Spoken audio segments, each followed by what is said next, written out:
Hello दोस्तों, नमस्कार। अभी की सबसे बड़ी खबर आ रही है, जहां पर एलोन मस्क की इधर प्रधानमंत्री मोदी जी से मीठी बातें, तो उधर भारत को दे दिया बड़ा झटका। क्या वाकई में भारत को ये झटका माना जाएगा या फिर नहीं? क्योंकि सबसे बड़ा सवाल ये है कि ये फंडिंग भारत में किसको दी जा रही थी। बीजेपी ने बड़े सवाल उठा दिए हैं अमेरिका द्वारा इस फंडिंग दिए जाने को लेकर और अब रोक दी जाने को लेकर। बताएंगे वाकई में ये भारत के लिए झटका है या फिर कोई नया खुलासा है, वही आपको बताएंगे। इतना ही नहीं, एलोन मस्क ने बांग्लादेश को भी बड़ा झटका दिया और साथ ही साथ भारत को झटके के बीच 14 राज्य हो गए खफा। कोर्ट तक पहुंच गई बात एलोन मस्क पर। भरोसा करना डोनाल्ड ट्रंप को पड़ गया भारी। जी हाँ, तो वहीं डोनाल्ड ट्रंप और मोदी की मुलाकात से पाकिस्तान में मच गई टेंशन। कह दिया इस्लामाबाद बैठकर तमाशा नहीं देख सकता। बड़े बदलाव की उठा दी है मांग। तो वहीं नई दिल्ली स्टेशन पर भगदड़ में फंसे लोगों की कैसे हुई मौत, आ गई पोस्टमार्टम की रिपोर्ट। बताएंगे क्या रही हकीकत, सारी जानकारी आपको विस्तार से बताने वाले हैं। बस आपको करना क्या है पता है, वीडियो के लास्ट तक बने रहेगा। और खबरों में आगे बढ़ने से पहले मानते हैं कि भारत को झटका देने वाला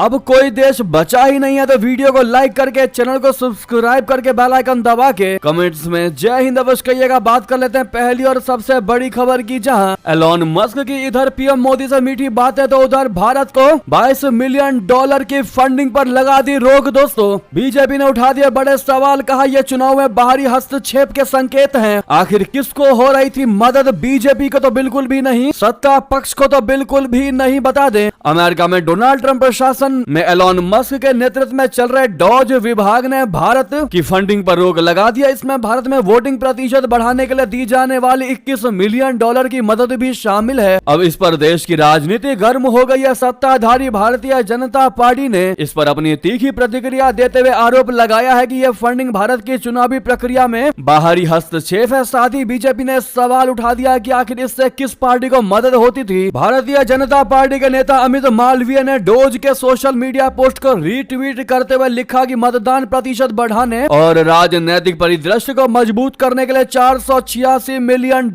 भारत में मतदान बढ़ाने के लिए $21 मिलियन, ये निश्चित रूप से भारत की चुनावी प्रक्रिया में बाहरी हस्तक्षेप को दिखाता है। आखिर इससे किसको लाभ हो रहा था? सत्ताधारी पार्टी को तो निश्चित रूप से नहीं। डोनाल्ड ट्रंप के सरकार में एलोन मस्क का यह फैसला ऐसे समय में आया है जब भारतीय प्रधानमंत्री अमेरिका के दौरे पर थे। मोदी जी और ट्रंप के बीच में ट्रंप 2.0 के दौरान ये पहली मुलाकात थी। दोनों देशों के नेताओं ने गर्मजोशी के साथ एक दूसरे से बात की। साथ ही साथ दोनों देशों के संबंधों को मजबूत करने की भी घोषणा की। हालांकि दोनों नेताओं संयुक्त प्रेस कॉन्फ्रेंस या फिर संयुक्त घोषणा पत्र में इसका कोई जिक्र नहीं था। डोज ने शनिवार को भारत में मतदाता भागीदारी के लिए निर्धारित $22 मिलियन की राशि को रद्द करने का ऐलान करते हुए ये कदम उस समय उठाया जब डोज ने अमेरिकी करदाताओं द्वारा खर्च किए जाने वाले कई अन्य फंडिंग को भी रद्द करने का फैसला किया था। वाकई में दोस्तों, अमेरिका द्वारा रोकी गई इस फंडिंग ने भारत में दूसरी ओर बड़े सवाल खड़े कर दिए कि आखिर इस फंडिंग का हिसाब किताब कहाँ है? ये फंडिंग किसको दी जा रही थी? किस पार्टी को सहयोग दिया जा रहा था कि वो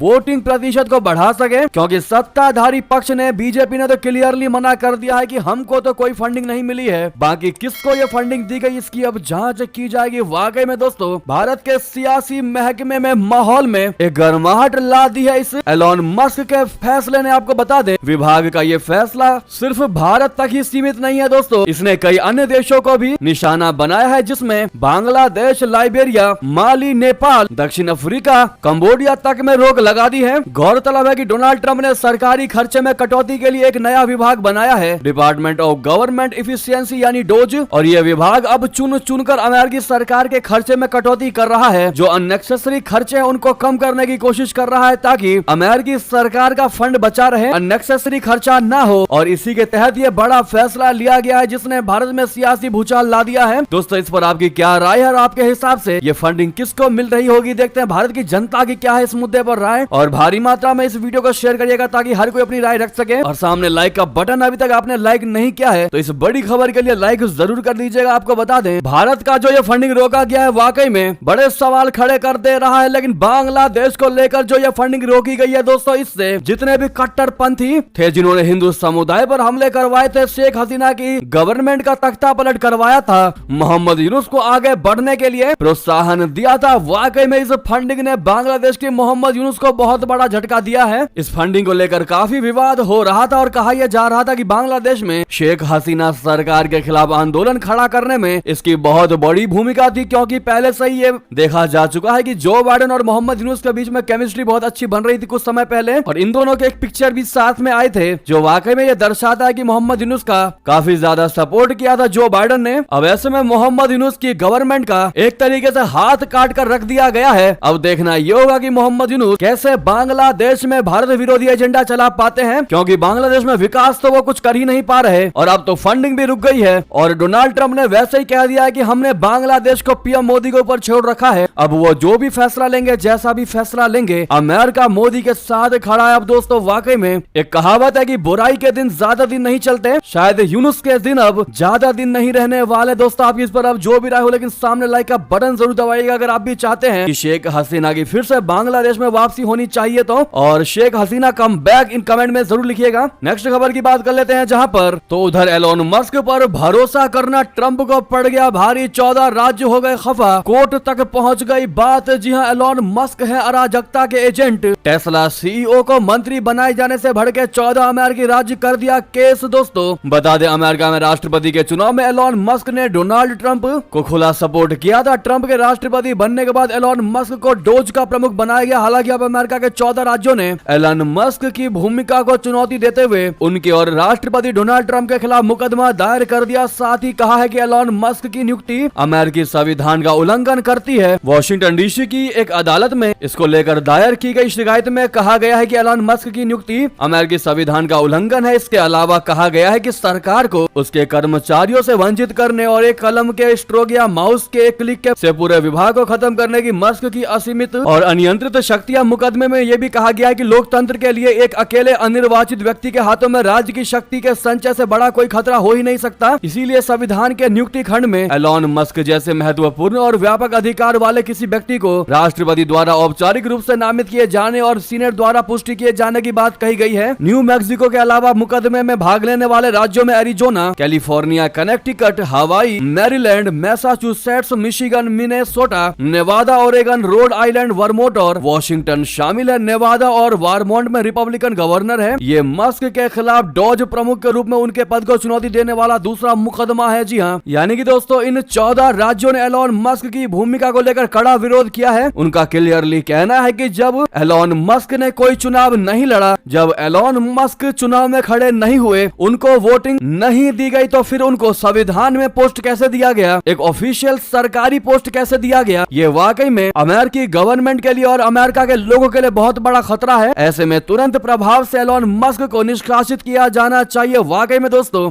एलोन मस्क के द्वारा उनके विरोध में उतरे इन 14 राज्यों के समर्थन पर आपकी क्या राय है, कमेंट में लिखकर अवश्य बताइएगा। क्या इन 14 राज्यों का जो कहना है वाकई में सही है या गलत? देखते हैं हमारी भारत की प्रिय जनता और हमारी प्रिय ऑडियंस क्या कहती है। दोस्तों भारी मात्रा में कमेंट करिएगा। तो दूसरी तरफ आपको बता दें डोनाल्ड ट्रंप और मोदी की मुलाकात से पाकिस्तान में मच गया टेंशन, उठ गई बड़े बदलाव की मांग, कहने लगा इस्लामाबाद बैठकर तमाशा नहीं देख सकता। क्या है पूरी बात बता दें। जैसा कि आप सभी को पता है अभी हाल ही में पीएम नरेंद्र मोदी जी ने अमेरिका का दौरा किया। इस दौरे ने दुनिया भर का ध्यान खींचा, खास तौर से पाकिस्तान की चिंता इस दौरे से बढ़ गई। इसकी एक बड़ी वजह पाकिस्तान और अमेरिका के रिश्ते का हालिया समय में अनिश्चितता का दौर में होना है, क्योंकि अमेरिका पाकिस्तान को पूछ तक नहीं रहा है। पाकिस्तान ने अमेरिका और भारत की नजदीकी पर चिंता जताई है। खास तौर से डोनाल्ड ट्रंप की ओर से F-35 फाइटर जेट भारत को देने के ऑफर ने इस्लामाबाद की टेंशन बढ़ा दी है। पाकिस्तान के अखबार डॉन ने रविवार के अपने संपादकीय में इस पर चर्चा की है। डॉन के मुताबिक अमेरिका ने पाकिस्तान से 2008 के मुंबई हमलों और पठानकोट घटना के दोषियों को सजा देने की मांग की है। इतना ही नहीं, पाकिस्तान विरोधी एस पॉल कपूर को दक्षिण और मध्य एशिया के लिए अमेरिकी प्रतिनिधि के रूप में नामित किया गया है। इससे पाकिस्तान को लगता है कि उसे अमेरिका के लिए अपनी उपयोगिता फिर से साबित करनी होगी। पाकिस्तान का मानना है कि भारत अपनी आर्थिक ताकत का इस्तेमाल पाकिस्तान पर दोष मढ़ने के लिए कर रहा है। ऐसे में पाकिस्तान को अपनी विदेश और सुरक्षा नीतियों पर पुनः विचार करने की आवश्यकता महसूस हो रही है। जी हाँ, ऐसे में पाकिस्तान को भारत के इस खेल को चुपचाप नहीं देखना चाहिए, उसे अपनी साख स्थापित करने के लिए ज्यादा सक्रिय दृष्टिकोण अपनाना चाहिए। डॉन के इस संपादकीय में ये बातें कही गई हैं जो वाकई में दर्शाता है कि पीएम मोदी जी और डोनाल्ड ट्रंप के मुलाकात से पाकिस्तान को कितनी बड़ी मिर्ची और कितनी बड़ी बौखलाहट लगी है। वही बता दें भारतीय वायुसेना अभी तेजस MK-1A फाइटर का इंतजार कर रही, तो उधर पाकिस्तानी JF-17 ब्लॉक 3 ने राफेल संग कर लिया युद्धाभ्यास। दोस्तों भारतीय वायुसेना अभी तक हल्के स्वदेशी लड़ाकू विमान तेजस MK-1A के नवीनतम संस्करण का एडिशन का वेट कर रही है, जबकि चीन पाकिस्तान के संयुक्त उत्पादन में बने JF-17 block 3 Rafale F-15 Eagle और यूरो फाइटर टाइफून के साथ अंतरराष्ट्रीय अभ्यास में हिस्सा ले रहा है। JF-17 ब्लॉक 3 में विकसित JF-17 थंडर का पहला बड़ा अपग्रेड है। ये एक हल्का मल्टी रोल फाइटर है जिसे Chengdu aircraft corporation of China और पाकिस्तान एरोनॉटिक्स कॉम्प्लेक्स ने मिलकर बनाया है। जी हाँ, हाल ही में JF-17 ब्लॉक 3 ने सऊदी अरब में आयोजित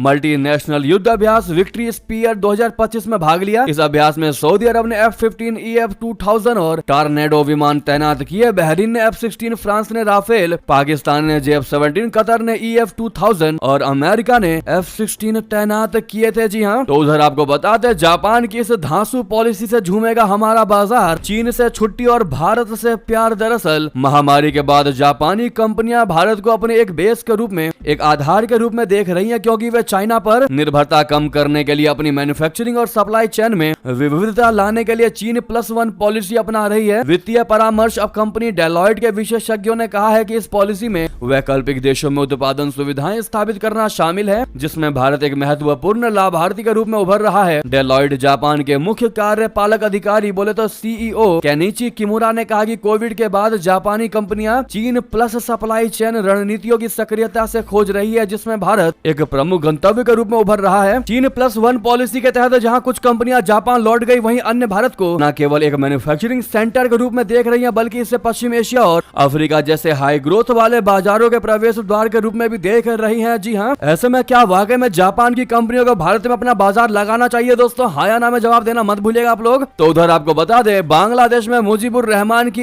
एक एक करके यादों को मिटा रहा है मोहम्मद यूनुस का ये नया कैबिनेट। अब बदल दिया स्टेडियम का ही नाम। जी हाँ, बांग्लादेश में हिंसक छात्र आंदोलन के बाद प्रधानमंत्री शेख हसीना को 5 अगस्त को बांग्लादेश की सत्ता से हटा दिया गया था। वो देश छोड़कर भागने के लिए बाध्य हुई थी। फिलहाल भारत में शरण ले रखी है। शेख हसीना के देश छोड़ने के बाद नोबेल पुरस्कार विजेता मोहम्मद यूनुस के नेतृत्व में कार्यवाहक सरकार बांग्लादेश में प्रशासन संभाल रही है। यूनुस सरकार में बांग्लादेश में बदलाव की बयार बह रही है। तब से लेकर अब तक यूनुस सरकार बांग्लादेश के संस्थापक बंगबंधु शेख मुजीबुर रहमान और उनके परिवार की यादें मिटाने पर तुली हुई है। बांग्लादेश में पहले बंगबंधु की मूर्ति तोड़ी गई, फिर धानमंडी भवन को ध्वस्त कर दिया गया। अब बंगबंधु स्टेडियम का भी नाम बदल दिया गया है। अंतरराष्ट्रीय स्टेडियम से बंगबंधु का नाम हटाकर उसका नाम बदलकर राष्ट्रीय स्टेडियम ढाका कर दिया गया है। दोस्तों ऐसे में क्या आपको नहीं लगता कि मोहम्मद यूनुस को नोबेल पुरस्कार कैसे मिल गया? इनको तो अशांति पुरस्कार मिलना चाहिए था। क्या आप हमारी इस बात से सहमत है? दोस्तों बताना मत भूलिएगा। तो उधर आपको बता दें, अमेरिका से निकाले गए कुछ युवकों के सिर पर नहीं थी पगड़ी। पंजाब के कैबिनेट मंत्री का बड़ा दावा। अमेरिका से निकाले गए 116 भारतीयों को लेकर विमान शनिवार देर रात अमृतसर पहुंचा। इस दौरान पंजाब के कैबिनेट मंत्री और अमेरिका से आए कुछ निर्वासितों ने दावा किया है कि विमान में सवार कुछ युवकों के पास पगड़ी नहीं थी और पंजाब प्रशासन को एयरपोर्ट पर अंतिम समय में व्यवस्था करनी पड़ी। डंकी रूट से अमेरिका गए यशपाल सिंह ने वापसी पर कहा कि जब हम एयरपोर्ट पर उतरे तो हमने पगड़ी नहीं पहनी थी। उड़ान से पहले हमारी पगड़ियां उतार दी गई थी।